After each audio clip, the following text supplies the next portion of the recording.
నమస్కారం ఘంటారావానికి స్వాగతం. ముందుగా ప్రధానాంశాలు. కృష్ణా జిల్లాలో ఘోర రోడ్డు ప్రమాదం. 2 లారీలు ఢీకొని 6 దుర్మరణం.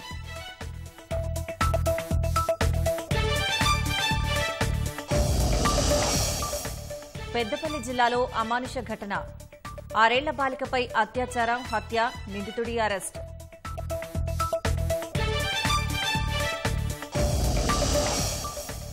రాజీవ్, ఇందిరాసాగర్ల రీడిజైన్లతో 20,000 కోట్ల నష్టం. భారా సహాయంలో నీటిపారుదల వ్యవస్థ చిన్నాభిన్నమైందన్న ఉత్తమ్. సవాళ్లను ఎదుర్కొనేలా అగ్నిమాపక శాఖ బలోపేతం. కేంద్రం ఆర్థిక సంఘం నిధులతో కార్యాచరణకు ప్రణాళిక.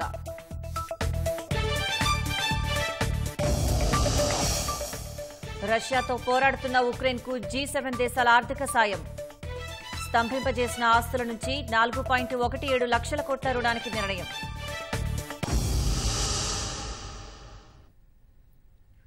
కృష్ణా జిల్లా కృత్తివెన్ను మండలం సీతనపల్లి వద్ద తెల్లవారుజామున ఘోర రోడ్డు ప్రమాదం జరిగింది.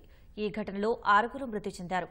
పుదుచ్చేరి నుంచి భీమవరం వైపు వెళ్తున్న డీసీఎం వ్యాన్ ఎదురుగా కర్రల లోడ్తో వెళ్తున్న ట్రాక్టర్ను తప్పించబోయి కృష్ణా జిల్లా బంటుమిల్లి వైపు నుంచి వస్తున్న ఐషర్ వాహనం ఢీకొట్టినట్లు పోలీసులు వెల్లడించారు. ప్రమాదంలో 5 ఘటనా స్థలంలోనే మృతి చెందగా మరొకరు ఆసుపత్రికి తరలిస్తుండగా మరణించారు. మృతుల్లో 5 కోనసీమ జిల్లా తాళరేవు వాసులుగా గుర్తించారు. ప్రమాద సమయంలో ఐషర్ వాహనంలో డ్రైవర్తో పాటు మరో 10 మంది ప్రయాణికులు, డీసీఎం వ్యాన్లో డ్రైవర్తో పాటు మరో ప్రయాణికుడు ఉన్నారు.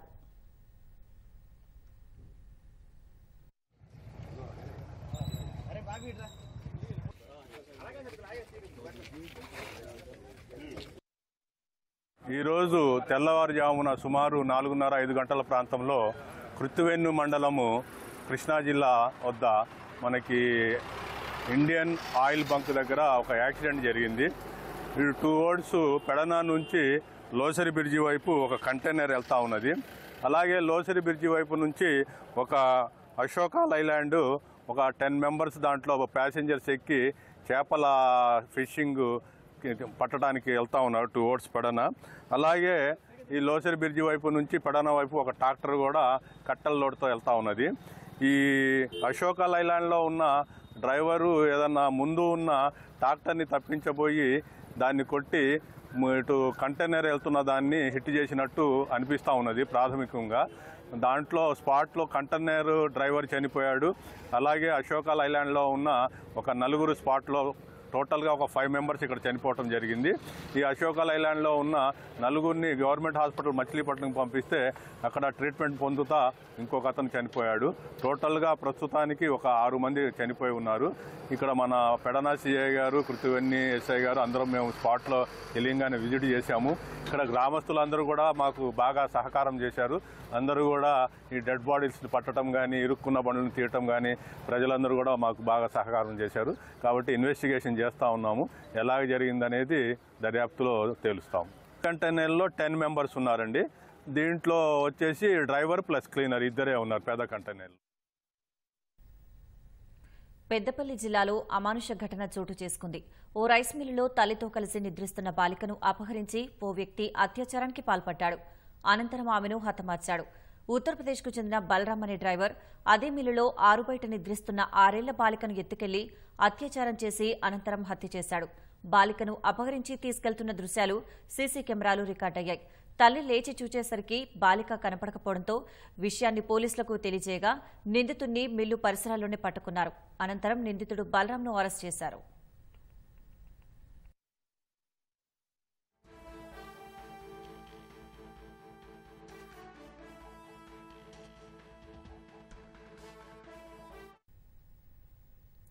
మహబూబాబాద్ జిల్లా గూడూరులో జరిగిన రోడ్డు ప్రమాదంలో 2 మరణించారు. కర్రల లోడ్తో వెళ్తున్న లారీ బోల్తా పడింది. బస్టాప్ వద్ద వేచి ఉన్న ప్రయాణికులపై కర్రలు పడడంతో 2 వ్యక్తులు అక్కడికక్కడే మృతి చెందారు. మూలమలుపు వద్ద అదుపు తప్పడంతో ప్రమాదం జరిగినట్టు తెలుస్తోంది. మృతులు గూడూరు సీఐ గన్మెన్ దేవేందర్, ఉపాధ్యాయుడు పాపారావుగా గుర్తించారు.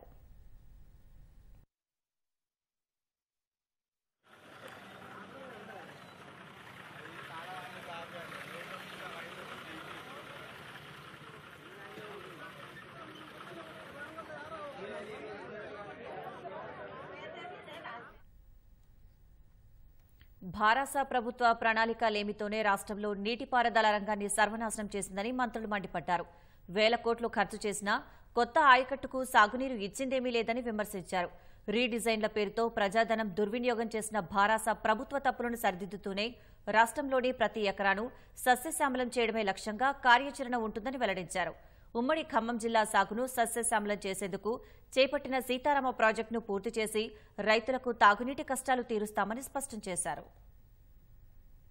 ఖమ్మం, భద్రాద్రి కొత్తగూడెం జిల్లాతో పాటు మహబూబాబాద్ జిల్లాలోని మొత్తం 7.20 లక్షల ఎకరాల ఆయకట్టుకు సాగునీరు అందించడమే లక్ష్యంగా చేపట్టిన సీతారామ ప్రాజెక్టు పనుల్లో మళ్లీ వేగం పుంజుకోనుంది. ఖమ్మం జిల్లాలో 4 లక్షలు, భద్రాద్రి కొత్తగూడెం జిల్లాలో 2 లక్షలు, మహబూబాబాద్ జిల్లాలో 1.20 లక్షల ఎకరాల ఆయకట్టుకు గోదావరి జలాలు మళ్లించి సాగును సస్యశ్యామలం చేయడమే లక్ష్యంగా ఆ ప్రాజెక్టుకు రూపకల్పన చేశారు. ప్రాజెక్టులో మొత్తం 4 చోట్ల పంప్ హౌస్లు నిర్మించగా 16 ప్యాకేజీలుగా విభజించి పనులు చేపట్టారు. భద్రాద్రి జిల్లాలో 1 నుంచి 8 ప్యాకేజీలు ఉన్నాయి. ఆ ప్యాకేజీలో 114 కిలోమీటర్లు ప్రధాన కాల్వ పొడవు ఉండగా దాదాపు పూర్తిగా వచ్చింది. సత్తుపల్లి ట్రంకును 9 నుంచి 12 ప్యాకేజీలుగా విభజించారు. కాల్వ పొడవు 116 కిలోమీటర్లుగా ఉంది. యాతాకుల కుంట టన్నెల్, గండుగులపల్లి వద్ద 4వ పంప్ హౌస్ పనులు సాగుతున్నాయి. 13 నుంచి 16వ ప్యాకేజీ వరకు పాలేరు ట్రంకుగా పనులు చేపట్టారు. 79 కిలోమీటర్ల పొడవు కాల్వల నిర్మాణం చేపట్టాల్సి ఉంది. ఇక్కడి నుంచే ఎత్తిపోతల పథకాల ద్వారా మహబూబాబాద్ జిల్లాకు సాగునీరు అందించాల్సి ఉంది. దాదాపు 7 ఏళ్లుగా అనేక అవాంతరాలు, అడ్డంకులతో నెమ్మదించిన సీతారామ ప్రాజెక్టుపై ప్రభుత్వం ప్రత్యేక దృష్టి సారించింది. ఇందులో భాగంగా ఉప ముఖ్యమంత్రి మల్లుభట్టి విక్రమార్క, మంత్రులు ఉత్తమ్ కుమార్ రెడ్డి, తుమ్మల నాగేశ్వరరావు, పొంగులేటి శ్రీనివాసరెడ్డి సీతారామ ప్రాజెక్టును సందర్శించారు. మొత్తం 6 గంటల పాటు 63 కిలోమీటర్ల మేర ప్రాజెక్టు కాల్వలపై తిరుగుతూ పనుల్ని స్వయంగా పర్యవేక్షించారు.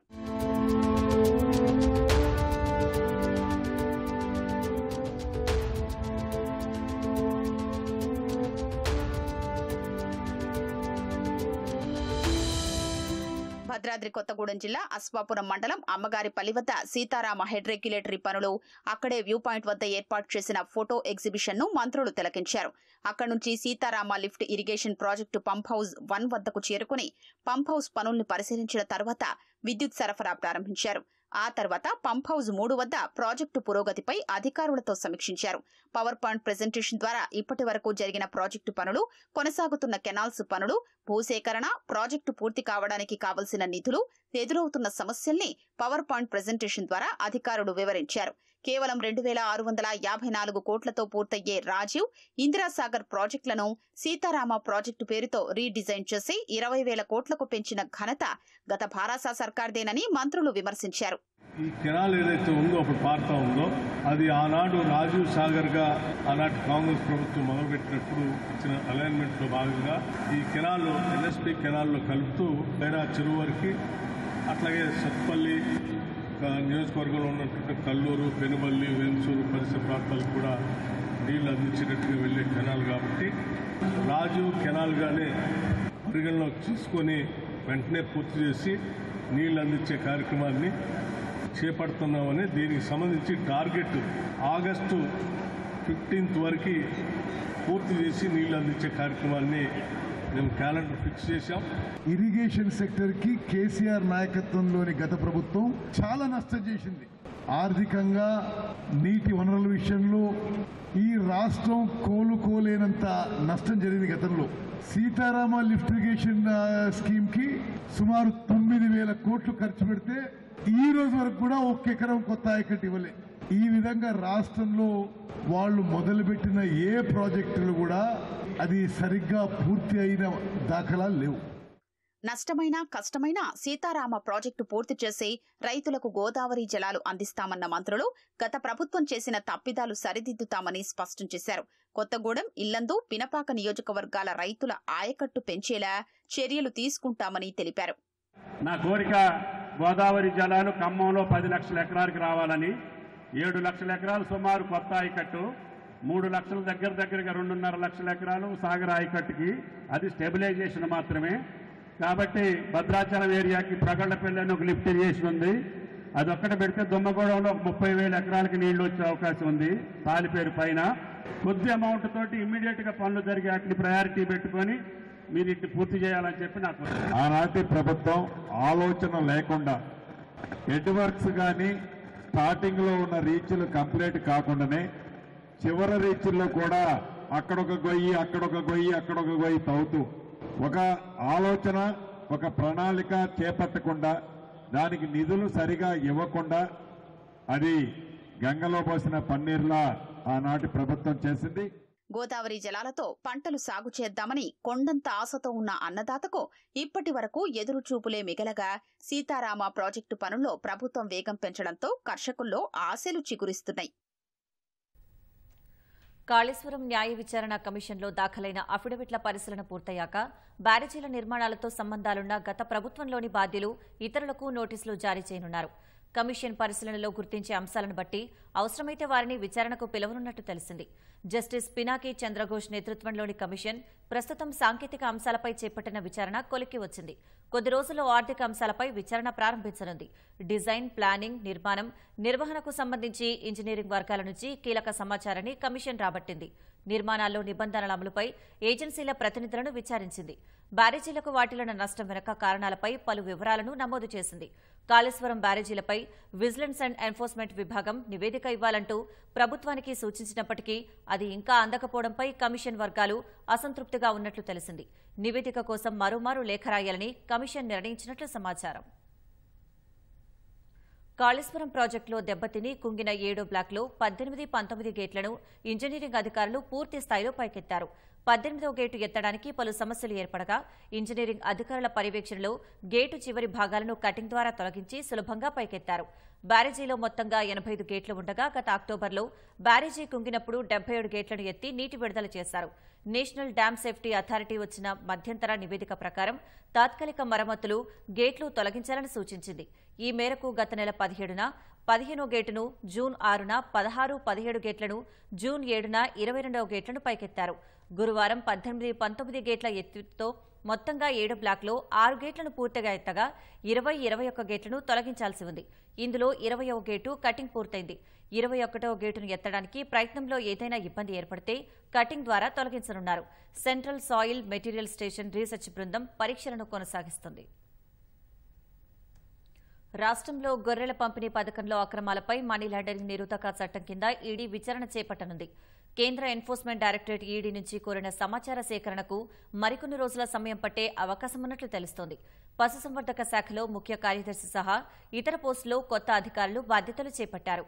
ఈడీ కోరిన సమాచారంపై రాష్ట్ర ప్రభుత్వ ఆదేశాలకు అనుగుణంగా చర్యలు తీసుకోనున్నట్లు సమాచారం. ఈడీ కోరిన సమాచారాన్ని అధికారులు రాష్ట్ర ప్రభుత్వ దృష్టికి తీసుకెళ్లనున్నారు. అన్ని జిల్లాల నుంచి సమాచారాన్ని సేకరించి ఈడీకి ఇవ్వాల్సి ఉంది. ఈడీ అధికారులు సైతం పశుసంవర్ధక శాఖ రాష్ట్ర, జిల్లా కార్యాలయాలను సందర్శించి క్షేత్రస్థాయి సమాచారం సేకరించనున్నారు. రాష్ట్రంలో అగ్నిమాపక, విపత్తు నిర్వహణ శాఖ బలోపేతం, ఆధునికీకరణపై సర్కారు ప్రత్యేక దృష్టి సారించింది. ఇప్పటికే కైట్ ఐ సాంకేతికత, వివిధ రకాల పరికరాలను అగ్నిమాపక శాఖ ఏర్పాటు చేసుకుంది. తాజాగా 15వ ఆర్థిక సంఘం ద్వారా పెద్ద ఎత్తున నిధులు మంజూరుతో పాటు రాష్ట్రం సైతం తన వాటా నిధులిచ్చేందుకు అంగీకరించింది. మంజూరైన నిధులతో అగ్నిమాపక కేంద్రాల నిర్మాణంతో పాటు అత్యాధునిక పరికరాలు కొనుగోలు చేసేందుకు అగ్నిమాపక శాఖ సిద్దమవుతోంది. అగ్నిమాపక శాఖను మరింత పటిష్టం చేసేందుకు రంగం సిద్దమవుతోంది. విస్తరణ, ఆధునికీకరణ పథకం కింద రాష్ట్ర అగ్నిమాపక శాఖకు గతంలో ఎన్నడూ లేని విధంగా 15వ ఆర్థిక సంఘం 190.14 కోట్ల రూపాయలు మంజూరు చేసింది. రాష్ట్ర ప్రభుత్వ వాటా కింద 47.53 కోట్ల రూపాయలు ఇవ్వనుంది. ఈ మేరకు అగ్నిమాపక శాఖ డీజీ నాగిరెడ్డి, కేంద్ర అగ్నిమాపక పౌర రక్షణ, హోంగార్డు విభాగం డీజీ వివేక్ శ్రీవాత్సవతో ఎంఓయూ కుదుర్చుకున్నారు. ముందుగా కేంద్రం 142.61 కోట్లు మంజూరు చేయగా రాష్ట్ర సర్కార్ వాటా నిధులిచ్చేందుకు ఆమోదం తెలిపింది. ఈ నిధులతో 18 నూతన అగ్నిమాపక కేంద్రాల నిర్మాణం, ఉపకరణాలు అందుబాటులోకి రానున్నాయి. 87.57 కోట్లతో 2 హైడ్రాలిక్ ప్లాట్ఫామ్లు, టర్నబుల్ నిచ్చెన, మంటలు అదుపు చేసేందుకు ఉపయోగించే రోబో కొనుగోలు చేయనున్నారు. అగ్నిమాపక వాహనాల కోసం 87.67 కోట్లు, ఫైర్ స్టేషన్ల ఆధునికీకరణకు 9.50 కోట్లు వినియోగించనున్నారు. సిమ్యులేషన్ శిక్షణ కేంద్రం 9.53 కోట్లు, 11 అగ్నిమాపక కేంద్రాలు, 2 జిల్లా అగ్నిమాపక అధికారుల భవనాల నిర్మాణం చేపట్టనున్నారు.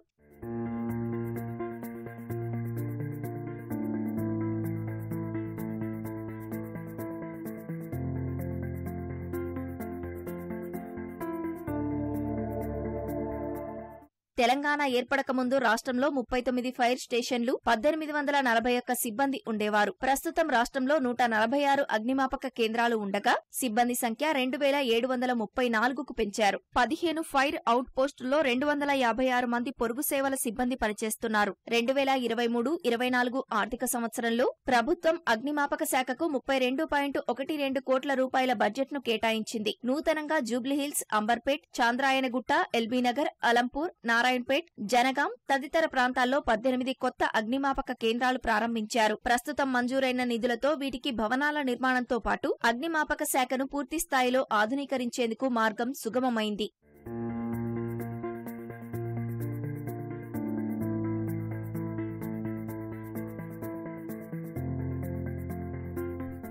అగ్నిమాపక శాఖను బలోపేతం చేయడం ద్వారా ప్రజలకు మరింత వేగంగా, మెరుగైన సేవలందిస్తామని ఉన్నతాధికారులు చెబుతున్నారు. వైద్యులుగా రాణించడం అంటే మామూలు విషయం కాదు. దానికెంతో కష్టమైన నీట్ పరీక్షలో అత్యుత్తమ ర్యాంకు సాధించాలి. అయితే దానికి ఎన్నో రోజుల నుంచి పుస్తకాలతో కుస్తీ పట్టాలి. అయినా వస్తుందన్న నమ్మకం లేదు. అలాంటి కఠినమైన పరీక్ష ఇప్పుడు జటిలమైన సమస్య ఎదుర్కొంటోంది. నీట్ 2024 పరీక్షలో అక్రమాలు జరిగాయని సుప్రీంకోర్టులో దాఖలైన పిటిషన్లపై అత్యున్నత న్యాయస్థానం విచారణ చేపట్టింది. అసలు నీట్ పరీక్షలో నిజంగా అక్రమాలు జరిగాయా? అసలేం జరిగింది? దేశంలోని అత్యున్నత పరీక్షల్లో ఒకటి నీట్. ఈ పరీక్ష ద్వారానే కీలకమైన ఎంబీబీఎస్, బీడీఎస్ ప్రవేశాల్లో చేరటానికి అనుమతి ఉంటుంది. భారత్లోని ప్రభుత్వ, ప్రైవేటు కళాశాలలన్నింటికీ ఈ పరీక్ష వర్తిస్తుంది. అయితే గతంలో మెడికల్ కోర్సుల్లో చేరాలనుకునే విద్యార్థుల కోసం all India pre medical test నిర్వహించేవారు. దీన్ని వివిధ రాష్ట్రాలు, కళాశాలలు సొంతంగా నిర్వహించుకునేవి. అయితే వీటన్నింటినీ రద్దు చేస్తూ నీట్ యూజీని కేంద్రం 2017-18 నుంచి తీసుకొచ్చింది. నేషనల్ టెస్టింగ్ ఏజెన్సీ ఎన్టీఏ దీనిని నిర్వహిస్తోంది. అయితే 2019కి ముందు అమెరికాలో ప్రధాన కార్యాలయం కలిగి ఉన్న ప్రోమెట్రిక్ టెస్టింగ్ ప్రైవేట్ లిమిటెడ్ భాగస్వామ్యంతో సీబీఎస్ఈ ఈ పరీక్ష నిర్వహించేది.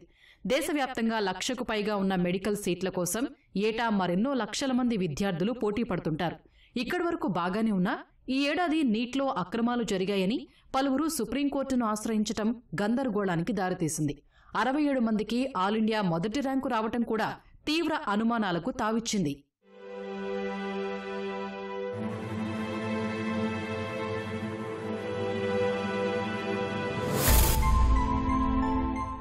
నీట్ యూజీ 2024పై మొదటి నుంచే నీలినీడలు కమ్ముకున్నాయి. ప్రధానంగా ఏజెన్సీ వ్యవహరిస్తున్న తీరుపై భిన్నాభిప్రాయాలు ఉన్నాయి. ఈ పరీక్ష కోసం ఫిబ్రవరి 9న అప్లికేషన్ ప్రారంభం కాగా మార్చి 16కు ముగిసింది. అయితే అనూహ్యంగా ఎన్టీఏ ఏప్రిల్ 9, 10న మళ్లీ ఆన్లైన్ రిజిస్ట్రేషన్లను ఓపెన్ చేసింది. అయితే నెలకు పైగా సమయం ఇచ్చాక కూడా మళ్లీ ఎందుకు రిజిస్ట్రేషన్లను అనుమతించాల్సి వచ్చిందని చాలా మంది అభ్యర్థులకు అనుమానాలు మొదలయ్యాయి. అలా మే 5న ఎట్టకేలకు నీట్ పరీక్షను నిర్వహించారు. కానీ అదే రోజు పేపర్ లీక్ అయిందన్న అనుమానాలు చెలరేగాయి. దాంతోపాటు రాజస్థాన్లోని ఒక కేంద్రంలో విద్యార్థులు ముందుగా గుర్తించిన సమాధానాలతో కూడిన ప్రశ్నాపత్రాన్ని పర్యవేక్షకుడు ఇచ్చాడని, ఆ తర్వాత తీసుకున్నాడని పలువురు విద్యార్థులు ఎక్స్ వేదికగా నివేదించారు. హిందీ మీడియం విద్యార్థులకు ఇంగ్లీష్ పేపర్ వచ్చిందని ప్రధాన ఆరోపణలున్నాయి. అదే రోజు 120 మంది విద్యార్థులకు పరీక్షను తిరిగి నిర్వహించినట్లు ఎన్టీఏ వెంటనే స్పష్టం చేసింది.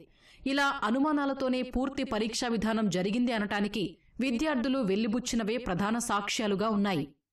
కొన్ని సెంటర్లు లేట్గా ఎగ్జామ్ స్టార్ట్ అయిందని చెప్పి గ్రేస్ మార్కులు ఒక 1563 మందికి ఆ గ్రేస్ మార్కులు కలపడం అనేది అందరికీ ఆందోళన కల్పించింది. ఆ గ్రేస్ మార్క్స్ కూడా దాదాపుగా 70 నుంచి 80 వరకు కలిపారు అనేది అందరినీ దిగ్భ్రాంతిని గురి చేసి ఆందోళన పాట చెందేలా చేసింది.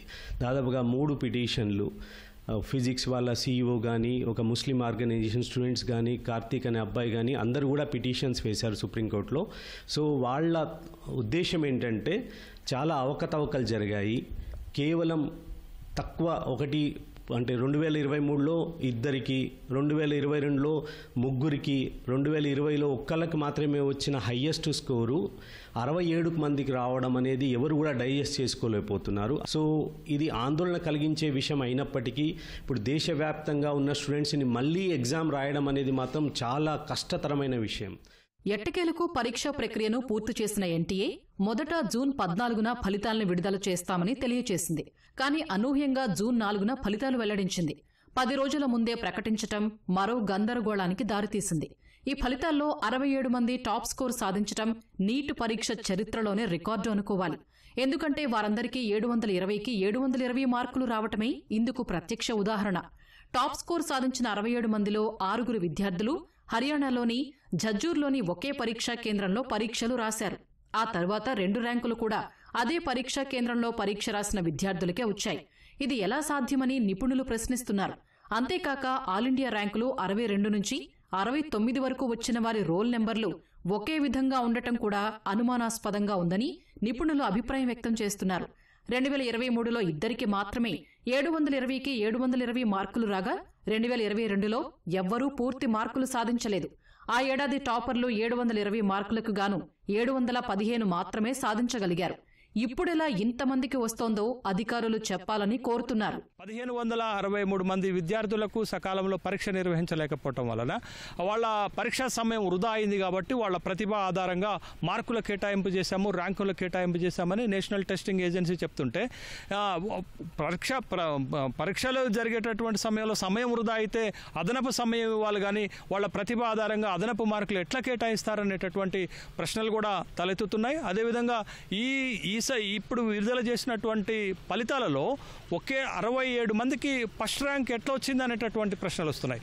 ఒకే టెస్టింగ్ కేంద్రం, ఒకే టెస్టింగ్ సెంటర్ నుండి 8 మందికి ఫస్ట్ ర్యాంకులు ఎట్లా వస్తున్నాయి అనేటటువంటి సందేహాలకు నేషనల్ టెస్టింగ్ ఏజెన్సీ సరైనటువంటి సమాధానాలు చెప్పలేకపోతున్నటువంటి సందర్భంలో అంటూ ర్యాంకుల కేటాయింపులోనూ గందరగోళమైంది, ప్రశ్నాపత్రము లీక్ అయిందనేటటువంటి ఆరోపణలు వస్తున్నాయి. గ్రేస్ మార్కుల అంశం కూడా ఇక్కడ వివాదాస్పదమవుతోంది. 1563 మందికి గ్రేస్ మార్కులు కలపడం, ఏకపక్షంగా కలపడంపై ఫిజిక్స్ వాలా అనే విద్యాసంస్థ వ్యవస్థాపకుడు అలక్ పాండేతో పాటు పలువురు సుప్రీంకోర్టును ఆశ్రయించారు.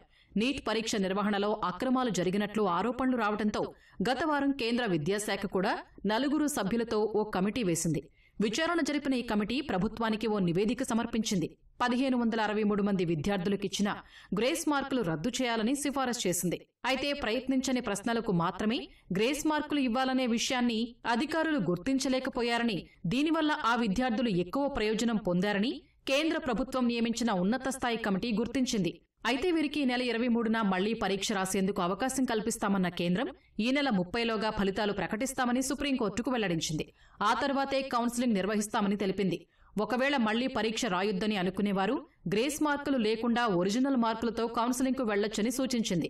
ఆయా విద్యార్థులకు స్వయంగా మెయిల్ ఐడీల ద్వారా సమాచారం అందిస్తామని ఎన్టీఏ తెలిపింది. గ్రేస్ మార్కుల విషయానికి వచ్చినట్లయితే ముఖ్యంగా ఈ 2019 లోపల వేరే ఇతర ఎగ్జామ్ లోపల, అంటే నీట్ కాకుండా వేరే ఇతర ఎగ్జామ్స్ లోపల, ఆన్లైన్లో ఉన్న ఎగ్జామ్స్ లోపల లేట్గా పేపర్ ఇవ్వడం మూలంగా వాళ్ళకు ఎంత లేట్ ఇచ్చారో వాళ్ళకి గ్రేస్ మార్క్స్ కలపడం అనేటటువంటిది జరిగింది. కానీ ఈ 2014 నీట్ ఎగ్జామ్ లోపల కూడా గ్రేస్ మార్కులు కొద్దిమందికి కలపడం జరిగింది. అయితే ఈ విషయం పైన ఈ సుప్రీంకోర్టు తీర్పు వెలువడనుంది. నిమిషానికి 4 మార్కుల చొప్పున ఈ మార్కులు యాడ్ చేయడం అనేటువంటిది జరిగింది. సో ఈ విధంగా చదివిన వాళ్లకు, చదివని వాళ్లకు, అంటే కొద్దిమంది ఎవరైతే లేట్గా వెళ్ళినారో వాళ్లకు అడ్వాంటేజ్ అయ్యేటటువంటి అవకాశం ఉంటుంది. కావున ఈ గ్రేస్ మార్క్స్ అలా కలపడం అన్నది చాలా తప్పు. అయితే గ్రేస్ మార్కులు ఎందుకు కలపాల్సి వచ్చిందో అనే దానిపై జూన్ 6న విడుదల చేసిన పత్రికా ప్రకటనలో ఎన్టీఏ వివరణ ఇచ్చింది. కొందరు అభ్యర్థులు పరీక్షా సమయం కోల్పోయినందున 1563 మందికి అదనపు మార్కులు ఇచ్చినట్లు తెలిపింది. కొన్ని పరీక్షా కేంద్రాల్లో పరీక్ష ప్రారంభంలో ఆలస్యం జరిగిందని, దీంతో పరీక్షా సమయాన్ని కోల్పోయామంటూ కొందరు అభ్యర్థులు రిట్ పిటిషన్లు దాఖలు చేశారు.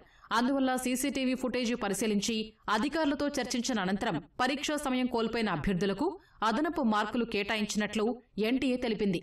కామన్ లా అడ్మిషన్ టెస్టు సందర్భంగా పరీక్షా సమయం కోల్పోయిన విషయంలో సుప్రీంకోర్టు సూచించిన ఫార్ములాని నీట్ కూడా వర్తింపచేశామని, ఇందులో ఎలాంటి అవకతవకలు లేవని ఎన్టీఏ చెబుతోంది. కొందరు విద్యార్థులకు 720 మార్కులకి గాను 718, 719 మార్కులు వచ్చాయి. నిజానికి అది సాధ్యం కాదని నిపుణులు చెబుతున్నారు. ఎందుకంటే మొత్తం 180 ప్రశ్నలు ఉండే నీట్ పరీక్షలో ఒక్కో సరైన సమాధానానికి 4 మార్కులు, అంటే మొత్తంగా 720 మార్కులన్నమాట.